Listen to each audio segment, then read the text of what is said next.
Hello and welcome to India Business Hour. I'm Parikshit Luthra. Here are the headlines we are tracking this evening.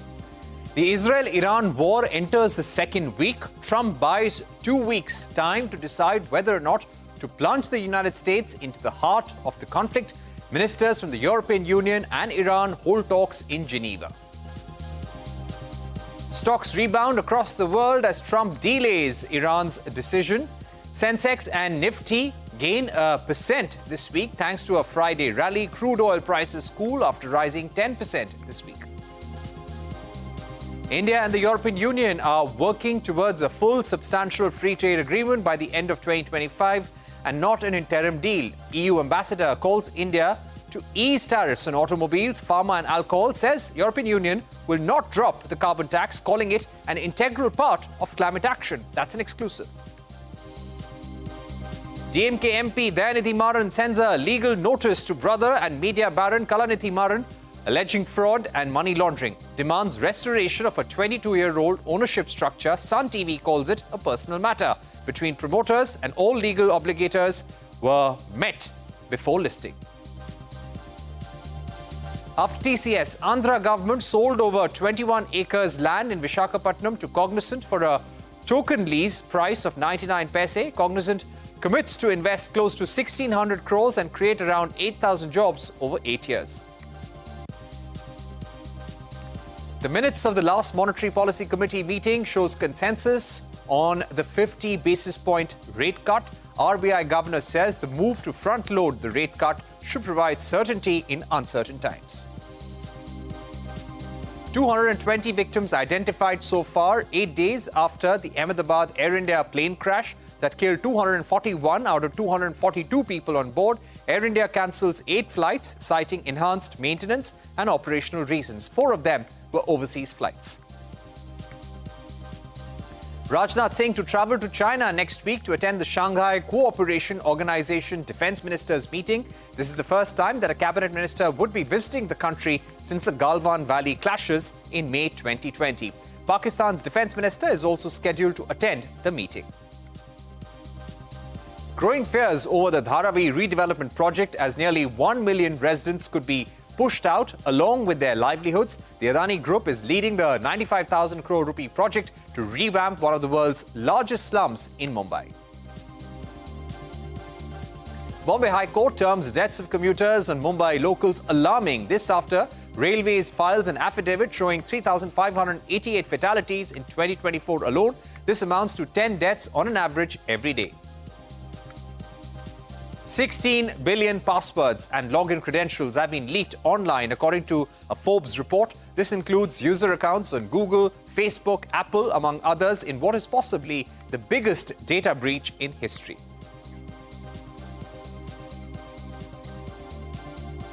The conflict between Israel and Iran has entered the second week. US President Donald Trump, meanwhile, needs 2 more weeks to decide whether or not to join Israel's war against Iran.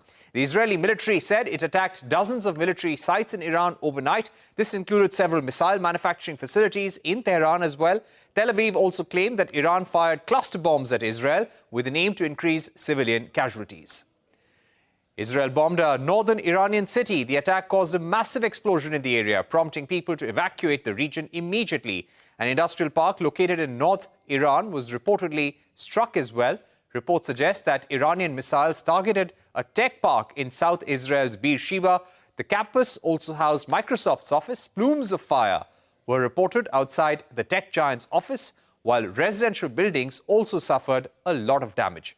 Foreign ministers from UK, France, Germany hold talks with their Iranian counterpart in Geneva to try and find a way to de-escalate the situation.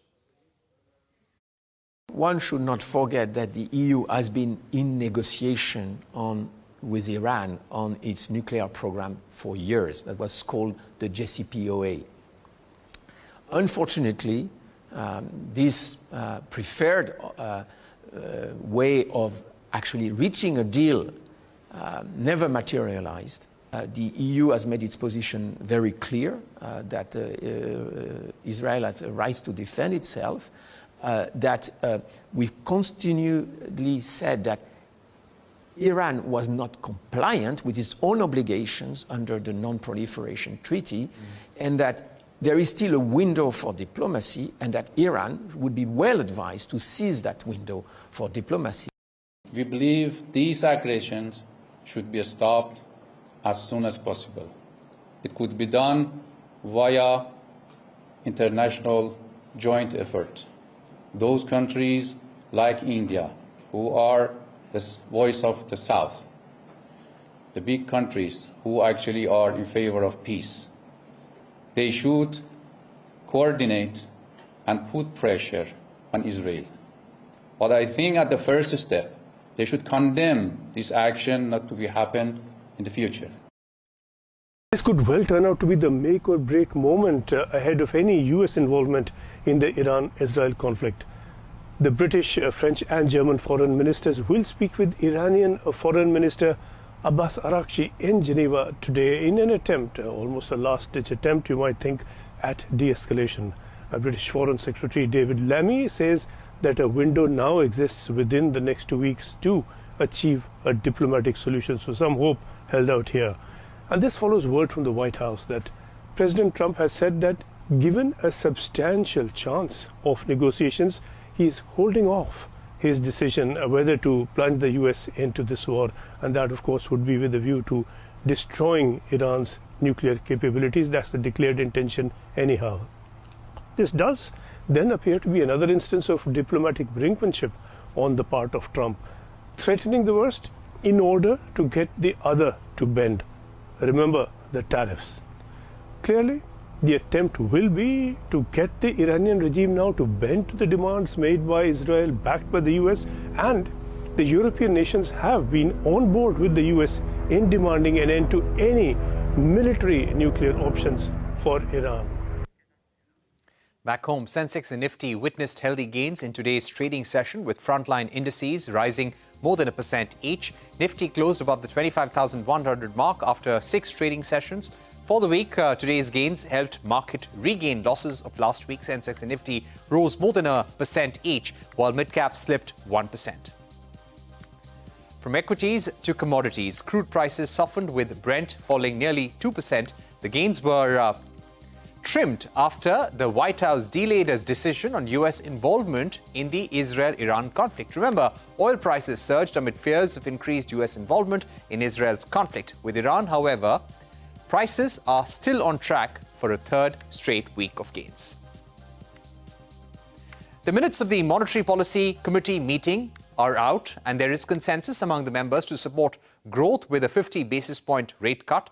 RBI Governor says the move to front-load the rate cut should provide certainty in uncertain times. There's also near consensus on the lack of room or scope for any further action at this time.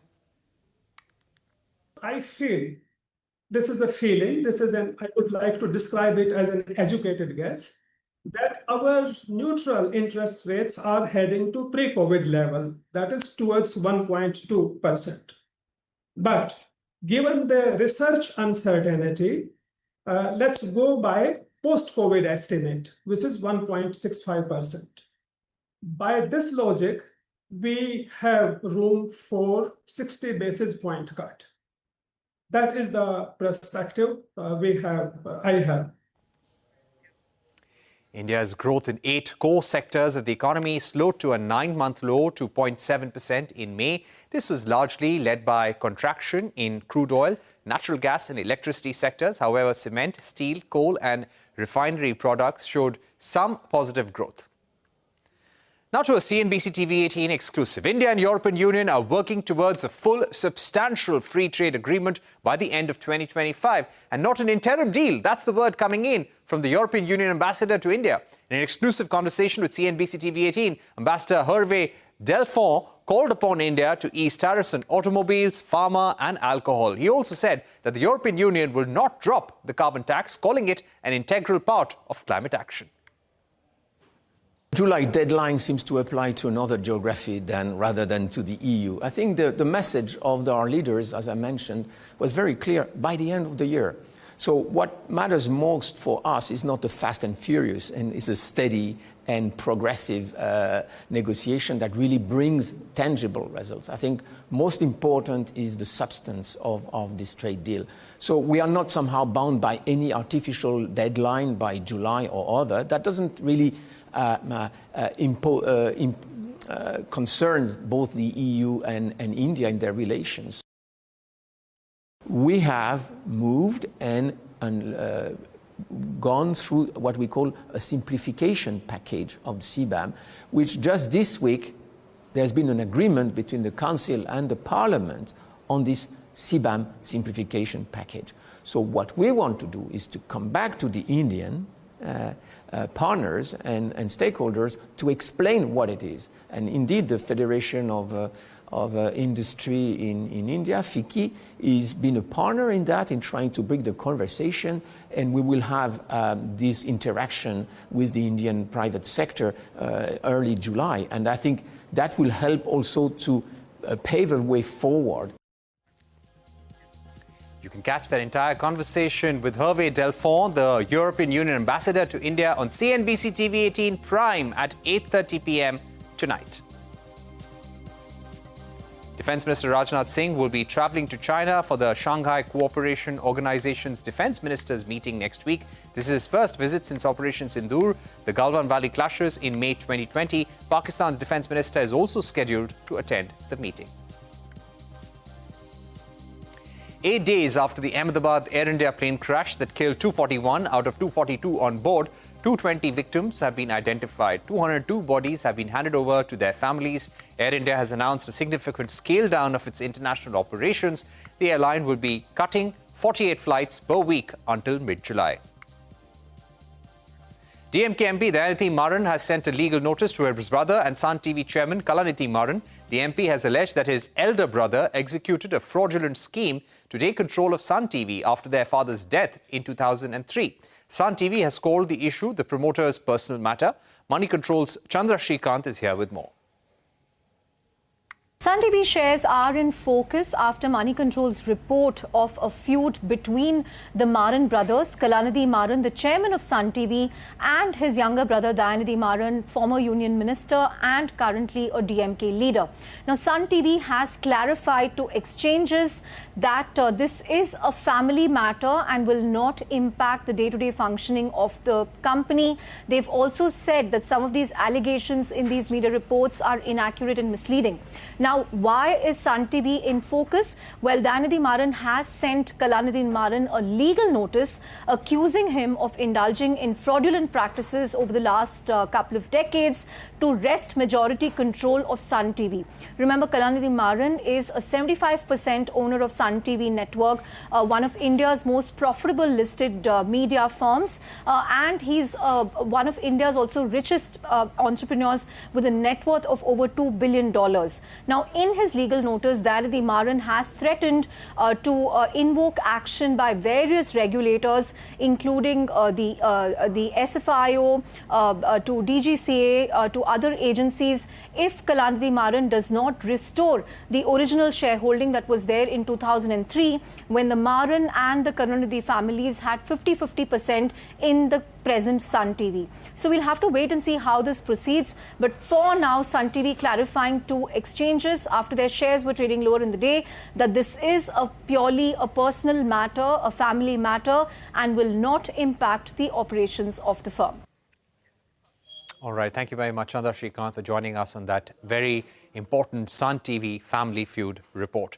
Moving on, the Andhra Pradesh government has sold over 21 acres of land in Vishakapatnam to Cognizant for 99 paise. This move comes a couple of months after the state government inked a similar deal with TCS. Shilpa Rani Peta joins us now with more. Shilpa, take us through the contours of this deal. Well, you know, after Tata Consultancy Services, it's now Cognizant that's getting land from the Andhra Pradesh government for just 99 paise. The government has sold over 21 acres of land in Vishakapatnam to Cognizant to set up a large development center. Now, as per lease terms, Cognizant will invest 1,582 crore rupees over the next 8 years. Now, the company is expected to generate over 8,000 jobs through this project, and the campus is likely to be operational by March 2029. Now, first TCS and now in April and now Cognizant in the same area. This move is part of the Andhra Pradesh government's broader push to turn Vishakapatnam into a major IT destination. TCS, if you remember, had committed 1,350 crore rupees and promised to create 12,000 jobs in the same area in Vishakapatnam. Now, while experts have questioned the revenue implication of leasing prime land at token rates, especially when the state is reeling under high debt, the state is actually betting on long-term economic gains, job creation, infrastructure development, and positioning Vizag as a credible alternative to traditional IT hubs like Bengaluru, Hyderabad, and Chennai. Back to you. All right, thanks Shilpa Ranipeta for joining. Let's move on. IT major Accenture's third quarter revenue has beat Wall Street estimates. This was largely driven by growing demand for AI services. The company's new bookings in the generative AI segment stood at $1.5 billion. Revenue jumped 8% to over $17 billion and operating margins rose 80 basis points to 16.8%. The price band for HDB Financial's public issue has been set at 700 to 740 rupees per share. The company plans to raise 12,500 crore rupees and will open on the 25th of June and close on the 27th of June. The company's public offering will be the largest since Hyundai Motors' 27,000 crore rupee IPO. Speaking to CNBC TV 18, the company's managing director and CEO G. Ramesh said that the capital raised through the fresh issue will last 3 to 4 years for growth. Since we are doing an IPO, we felt that it's also important to look at the next few years and make sure that we don't come into the capital markets a few months or years after doing an IPO. So we felt that this is the right time to raise capital. We expect it to last to about 3-4 years. Having said that, if the Indian economy has a huge flip up, I'm sure the investors will be kind to give us more money. Tesla may open its first showrooms in India by July. According to a Bloomberg report, the EV giant will open its first showroom in Mumbai. The first set of cars, Model Y, rear-wheel drive SUVs, have reportedly arrived in India from Tesla's China factory. The report also states that Tesla has imported supercharger components from the United States, China, and the Netherlands. Let's move on. Shipping Secretary T.K. Ramachandran says the sector has witnessed several shocks over the last few years, but has bounced back and become more resilient. Speaking to CNBC TV 18, Ramachandran said that there has been no disruption in supply, despite the increase in container costs due to tensions in West Asia. Take a look. We've had several of these so-called shocks over the last few years, starting with COVID, and then we had the Ukraine crisis, and then we had the Red Sea. So over a period of time, not only has the sector learned to become more resilient.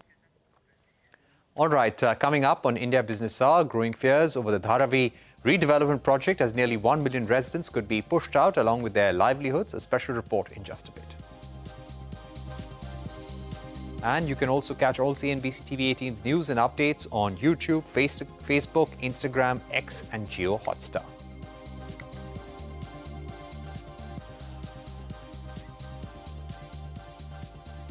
The Bombay High Court has raised an alarm over the number of commuters dying while travelling on Mumbai locals. The High Court observed that in 2024 alone, more than 3,500 people died while travelling in local trains in Mumbai. The court has also suggested that the Central Railways must consider installing automatic closed doors to prevent commuters from falling out. The master plan is now in place and the world's largest urban renewal project is ready to begin. But the 95,000 crore rupee plan to revamp Dharavi, one of the world's largest slums, is not being welcomed by everyone. CNBC TV 18's Shilpa Ranipeta reports that on the ground there's growing fear that many of the nearly 1 million residents may be pushed out and their livelihoods with them. I'm standing in the heart of Mumbai in Dharavi, Asia's largest slum.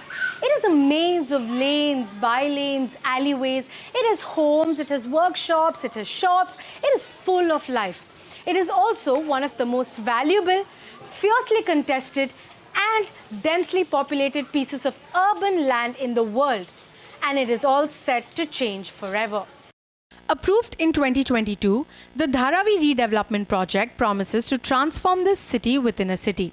The entire project spans a gross area of 251 hectares. Of this, around 109 hectares have been marked as developable land. The remaining space is to be set aside for roads, public amenities and civic infrastructure like drains and high-tension power lines. The project is being executed by Navbharat Mega Developers, a joint venture between the Slum Rehabilitation Authority and the Adani Group. So far, over 4,500 crore rupees have been invested in both land acquisition and in the construction of around 1,000 homes and amenities on land handed over from the Indian Railways. At its core, the redevelopment plan is about the rehabilitation of Dharavi's nearly 1 million residents. But residents complain that the current master plan involves the construction of only 72,000 units. Around 58,500 of these will be residential units. This assumes that the population in redeveloped Dharavi will be around 4.85 lakh people, including the people who buy land or units that are eligible for sale. यहाँ पे total 1,15,000 से ज़्यादा residential और commercial है। यहाँ पे जो उन्होंने किया है वो अदानी के फ़ायदे के लिए जो 72,000 बोला उसमें रेसिडेंशियल भी है कमर्शियल में, वो उनका जो नंबर है वो बहुत गलत है। खाली सुन में आ रहा कभी भी तोड़ना चालू कर देंगे, स्टैम्प मार के चले गए हैं तो हम लोग कहाँ जाएंगे? बच्चों का स्कूल कॉलेज यहीं पे है, कहाँ जाए कैसे सेटल करेंगे? सब बहुत प्रॉब्लम आ जाएगी, इसलिए हम लोगों का मतलब रिक्वेस्ट है कि यहीं पे दिया जाए। The eligibility criteria of being assigned a home in redeveloped Dharavi is another bone of contention. Only people living in the ground floor residences with documents proving that their occupancy predates the year 2000 are eligible for free in-situ rehabilitation. Those on upper floors or those who do not have papers to prove occupancy will not get homes. हमको नहीं चाहिए, हमको एक ही घर धराई में ही चाहिए, बाहर हमको नहीं चाहिए। वहाँ देवनाथ डंपिंग में जाना तो वो हम लोग को गंवारा नहीं है, वैसे भी मरना है। डेवलपमेंट के बिल्कुल खिलाफ नहीं, लेकिन हमको हमारा घर धराई में मिले। हम लोग डेवलपमेंट के कोई खिलाफ नहीं कि किसी लड़ाई हो रही है। मैं तो बोलो यहाँ पे इतना सारा फैक्ट्री चल रही है, काम है, यहाँ पे लोग इतना कमा धमा रहे हैं, यहाँ पे सबको उजाड़ दोगे, जगह भी नहीं दे रहे किसी को, सब उजाड़ के फेंक दोगे तो लोग जाएंगे कहाँ? But SVR Srinivas, the CEO of the project, says residents not eligible for new homes have an option. So for those ineligible, the government has decided they will be given houses in hire purchase format, initially in the form of rental housing, but in the due course they can purchase the house also. Dharavi is also a commercial hub for Mumbai. From leather to garments to food processing and recycling, thousands of small businesses operate here, forming an informal economy that's estimated at over 7,000 crore rupees. Residents fear that the redevelopment will destroy livelihoods that have thrived for generations. अभी जो master plan बना कुछ दिया ही नहीं कि कहाँ देंगे जगह कमर्शियल की। अभी एक एक यूनिट में आप देखोगे ना तो कम से कम 30-30, 40-40 जन है। अब 40 अगर एक फैक्ट्री में 40 आदमी है तो उसके पीछे एक फैमिली में 5 जन पकड़ो तो कितने लोग इस पे चल रहे हैं, लाखों लोग मतलब पल रहे धरावी से। और ये धंधा कहीं और सेटअप जाएगा तो बर्बाद हो जाएंगे सब बिजनेसमैन लोग यहाँ से। नवी जगह जाके धंधा सेट नहीं होएगा। The administration, however, says these fears are misplaced. Those who are inside in the commercial units inside Dharavi, they are ineligible. They will be given tenements from out of a 10% quota commercial space we have kept in each building. But as the ambitious project takes off, it's the lack of trust that's defining the mood on the ground. In Mumbai, Shilpa Rani Peta. And Finance Minister Nirmala Sitharaman has flagged the growing gap between the detection of tax leakages and recoveries. Sources tell CNBC TV18 that tax authorities have been urged to take steps to increase the amount recovered after evasion has been detected. Timsi Jaipuria has more.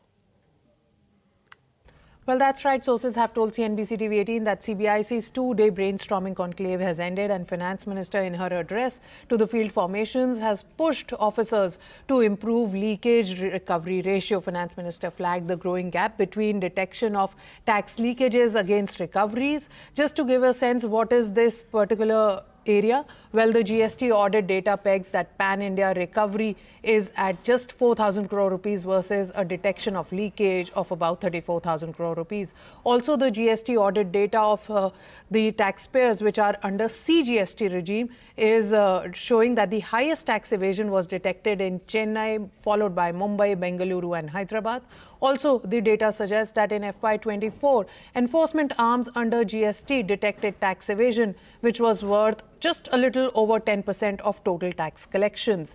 Further, in her address, Finance Minister pushed for faster cargo clearances by Customs Department across land, sea and airports. Also, she asked CBIC officers to identify pockets of high cash transactions and to convert them into formal economy. She also emphasized that the CBIC officers should ensure integrity of tax department is impeccable and unquestionable. She said that CBIC should speed up vigilance cases pending against officers for swifter justice. Also, Finance Minister asked CBIC officers to work towards addressing taxpayers' concerns, bringing in ease of doing business and grievance redressal as the key action points for the next coming quarters of this fiscal. Back to you.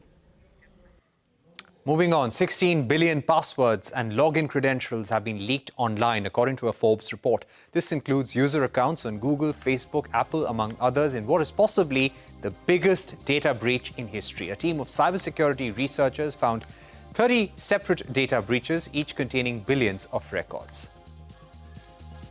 NASA has delayed the launch of Axiom 4 mission to the International Space Station. The mission is scheduled to carry Indian Air Force's Group Captain Shubhanshu Shukla to space, among others. In a statement, NASA said it needed more time to assess repair work, and also in the repair work in the rear section of the module. Axiom Space has confirmed that a new launch date will be announced soon. This marks another delay for the program, which was originally set to launch on the 29th of May. With that, it's a wrap on this edition of India Business Hour. Thank you for watching. News continues right here on CNBC TV 18.